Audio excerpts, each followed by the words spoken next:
ప్రభువైన యేసుక్రీస్తు నామములో మీ అందరికీ వందనాలు చెల్లిస్తూ ఉన్నా. అందరు బాగున్నారు కదా? దేవుని యొక్క మహాకృపను బట్టి 7 మాసాలు గతించి మరొక మాసంలో 8వ మాసంలో పెట్టాం.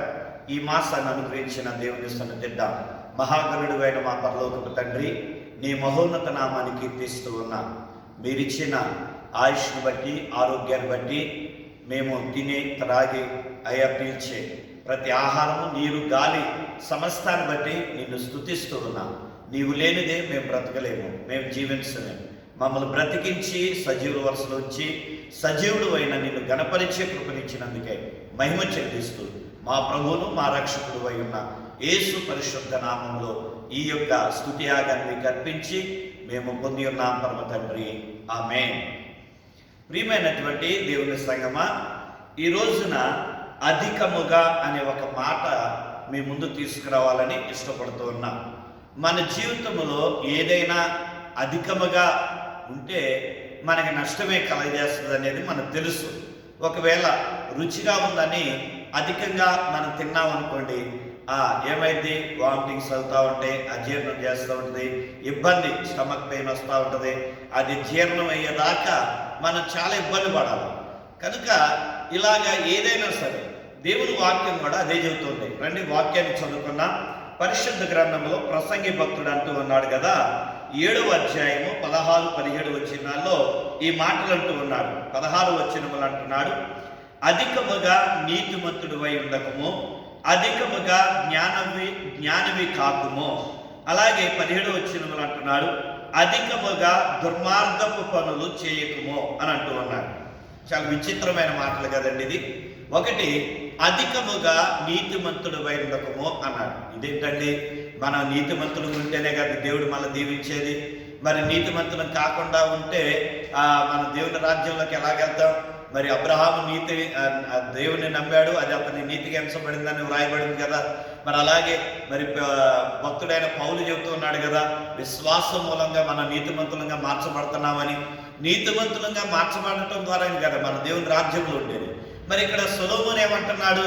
ఆయన ఇదిగో నువ్వు నీతిమంతుడుగా అధికంగా ఉండొద్దు అని అంటున్నాడు. దేవుని బిడ్డలారా, ఇది మనం విచిత్రంగా అనిపించవచ్చు, కానీ ఈ యొక్క సొలొమోను యొక్క ఉద్దేశాన్ని మనం గ్రహించాలి. ఆయన ఏమంటూ ఉన్నాడు నీతిమంతుడి కంటే? ఒక్కోసారి మనం నీతిమంతులంగా జీవిస్తూ మనలాగే ఇతరులు కూడా ఉండాలని మనం వాళ్ళని బలవంతం చేస్తూ ఉంటాం, వాళ్ళ మీద బలవంతంగా రుద్దుతూ ఉంటాం. అలాగే ఎప్పుడైతే నీవు నీతిని, న్యాయాన్ని అనుసరించి జీవిస్తూ ఇతరులు కూడా అలాగే ఉండాలని వారిని ఎప్పుడైతే బలవంతం చేస్తావో అది నీకు ప్రమాదము అనేది ఇక్కడ ఈ యొక్క జ్ఞాని అయిన సొలొమోను చెబుతూ ఉన్న మాట. అది మనం గ్రహించాలి. ఎందుకంటే నువ్వు నీతిమంతుడిగా ఉన్నావు, మంచిదే. అయితే నీలాగా జీవించడానికి ఇష్టపడే వాళ్ళకి మనం నేర్పించు, నువ్వు నేర్పించు, నేను నేర్పిస్తాను. అయితే ఒకవేళ ఇష్టం లేని వాళ్ళని మనం బలవంతం చేయకూడదు. వాళ్ళు బలవంతం చేస్తే వాళ్ళు మన శత్రువులు అవుతారు. దానివల్ల మన ప్రమాదం అనేది ఏర్పడుతుంది. అందుకని జ్ఞాని అయిన సొలొమోను ఏమంటున్నాడంటే, నువ్వు అధికముగా నీతిమంతుడుగా జీవించొద్దు. అధికముగా అనే మాటని ఈయన ఉపయోగిస్తూ ఉన్నాడు. అక్కడే 2వ మాట కూడా ఏమంటున్నాడు, నువ్వు అధికముగా జ్ఞానివి కాకుము. అంటే ఇక నేనే జ్ఞానవంతుడే, నాలాంటి వాడు లేడు అని నీకు నీవే పొంగిపోవద్దు. నువ్వు ఇతరుల దగ్గర నేనే జ్ఞానిని కదా అని నువ్వు చెప్పుకోవద్దు. ఇక్కడ ఈ సొలొమోను కూడా ఆయన జ్ఞానవంతుడు అని దేవుని వాక్యం చెబుతూ ఉన్నారు కదా, దేవుని నుండి జ్ఞానం పొందుకున్నాడు అని. మరి ఆయన జ్ఞానం ఏం చేసింది? అధికమైన జ్ఞానం అతన్ని భ్రష్టుడు చేసింది. అతడు అనేక మంది భార్యలకి, అనేక మంది స్త్రీలకి అవకాశం ఇచ్చిన వాడే తన జీవితాన్ని పతనం చేసుకున్నాడు.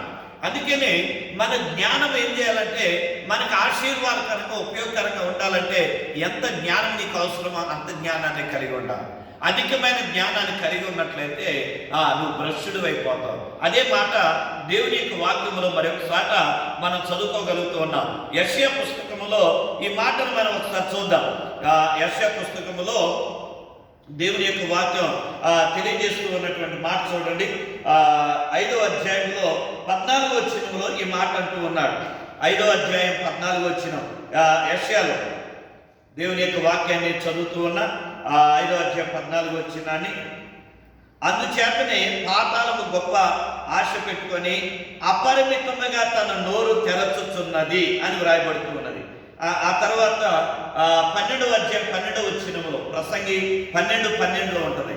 ప్రసంగి గ్రంథం 12వ అధ్యాయం 12వ వచనములో ఏమనంటే, పుస్తకములు అధికముగా రచింపబడును, దానికి అంతము లేదు, విస్తారముగా విద్యాభ్యాసము చేయుట దేహమునకు ఆయాసకరము. చూడండి ఏమన్నాడు, నువ్వు చదివి చాలా మంది చదువుకున్న వాళ్ళు, అధికంగా చదివిన వాళ్ళు చూడు, రోడ్ల మీద మతి స్థిమితం కలిగి తిరుగుతూ ఉంటారు.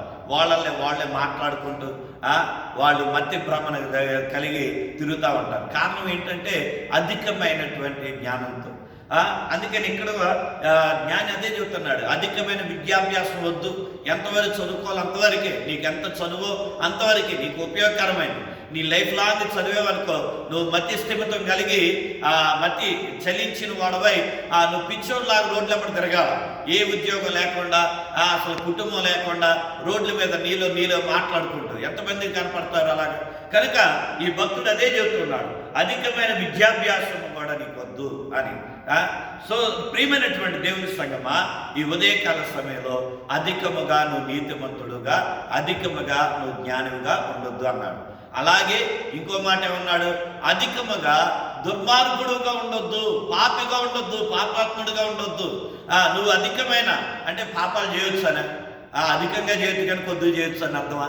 మరి ఏంటి ఇక్కడ ఈ జ్ఞాని ఎందుకు ఈ మాట అన్నాడు? 7వ అధ్యాయంలో 17వ వచనములో ఆయన అంటూ ఉన్నటువంటి మాట ఏమన్నాడు చూడండి మరొకసారి, అధికముగా దుర్మార్గపు పనులు చేయకుమా అని అన్నాడు. ఎందుకంటే ఈ యొక్క అధికమైన దుర్మార్గ పనుల ద్వారా నీతిమంతుడు 7 సార్లు పడినా తిరిగిలేస్తాడని బైబిల్ చెబుతా ఉంది.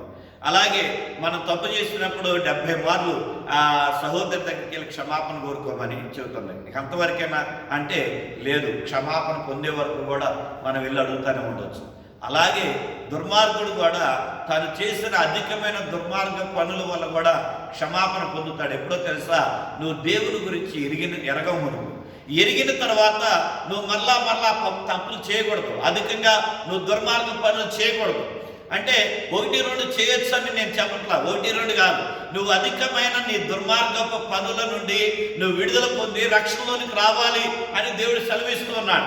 అధికమైన దుర్మార్గము ద్వారా నువ్వు ఎక్కడికి వెళ్తావు అంటే పాతాళములు, కఠినమైన ఘోరమైనటువంటి శిక్షని నువ్వు అనుభవిస్తావు, గొప్ప వేదన, అక్కడ రోదన నువ్వు అనుభవిస్తావు. అలాంటి వేదన కలగకుండా ఉండటానికి నువ్వు ఉండాలి. సొలొమోను మరి ఎన్ని తప్పిదాలు చేశాడు, అందుకని అంటున్నాడు, నేను అధికమైన దుర్మార్గపు పనులు చేశాను కనుక నాలాగా మీరు చేయొద్దు అని నేర్పిస్తూ ఉన్నాను. నాలాగా మీరు చేయొద్దు కనుక ఈ విషయాన్ని మనం గ్రహించాలి. ఆ తర్వాత మనం చదువుకున్నాం కదా, యెషయా 5వ అధ్యాయం 14 వచ్చిన పాతాళం ఏం చేస్తున్నట, అపరిమితముగా అధికముగా తన నోరు తెరచింది అని వ్రాయబడుతుంది. ఆ తర్వాత చివరిగా దేవుని యొక్క వాక్యం చెబుతుంది, యెషయా గ్రంథము 28వ అధ్యాయం 29వ వచనంలో, ఆయన అధికముగా ఆలోచన అనుగ్రహించగలిగిన వాడు. ఎవరంటే మన దేవుడు. మనం అధికమైన ఆలోచన కలిగి ఉండాలి. ఆలోచనకర్త, ఆశ్చర్యకరుడు దేవుడై ఉన్నాడు కనుక దేవుణ్ణి అధికంగా ఆరాధించి ఆయన నుండి అధికమైన జ్ఞానాన్ని పొందుకొని ఆయన నుండి అధికమైన ఆశీర్వాదాన్ని పొందుకునే వరంగా మన జీవితాన్ని మార్చుకున్నప్పుడు మన బ్రతుకులు సరిచేయబడతాయి, మన ఉన్నతమైన స్థితిలో ఉంటాం. అటు కృప కొరకే ప్రార్థించేద్దాం. తండ్రి, ఈ ఉదయకాల సమయంలో ఈ కొద్ది మాటలు మా బిడ్డల జీవితాల్లో, మా జీవితాల ఆశీర్వాదకరంగా మార్చాలి. అధికముగా దేవా మేము దుర్మార్గపు పనులు చేసి అయా ఇది అపరిమితంగా అయా నోరు తెరిచి పాతాళము ఆయన పిలుస్తూ ఉండగా ఆ అపరిమితమైన ఆ పాతాళపు మార్గములు అనేక మంది వెళ్తుండగా వారి వరుసలో ఉండకుండా అధికమైన ఆలోచన అనుగ్రహించి అయ్యా నీ నుండి ఆలోచన కలిగిన వారమై మా జీవితాన్ని సరిచేసుకొని అయ్యా మేము నీతిమంతులంగా నీ రాజ్య వారసులంగా నిలబెట్టమని మా ప్రభువైన యేసు నామములో ఇదిగో ఈ యొక్క గ్రూప్లో ఉన్న బిడ్డలందరినీ వారి ప్రతి అవసరతను మీకు అప్పగించి ప్రార్థించి అడిగి ఉన్నాను పరమ తండ్రి. ఆమె తండ్రి, కుమార, పరిశుద్ధాత్మ ప్రియకి దేవుని సన్నిధితోడై దీవించును గాక. ఆమె ఆమె ఆమె. May God bless you. దేవుడు మీ అందరిని దీవించును గాక.